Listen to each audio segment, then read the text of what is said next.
Hi, I'm Pattu from freefincal. Old investors of the PPFAS Flexicap Fund were probably surprised by the announcement that the fund house has introduced a dividend option.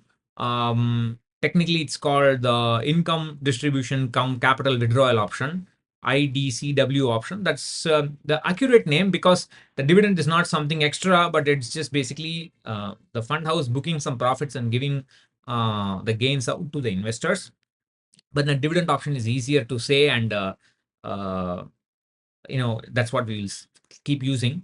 I said old investors will be surprised because I distinctly remember Parag Parikh saying in the first unit holder meeting in Chennai and in Mumbai.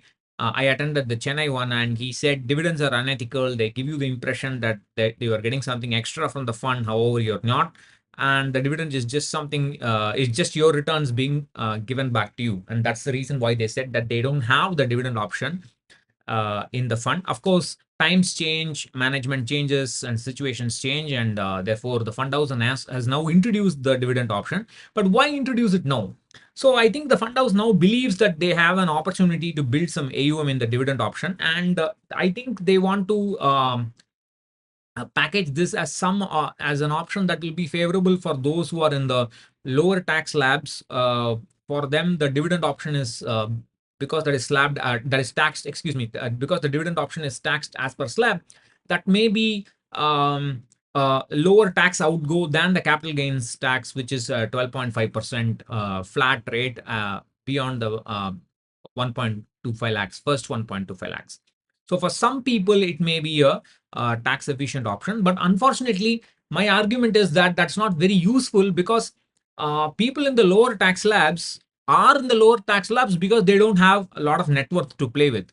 And therefore, if you don't have a lot of net worth to play with, then you should not be taking too much risk. And you can't simply have investment in a fund like PPFAS Flexicap and say, I'm going to get most of my dividends as most of my income as dividends.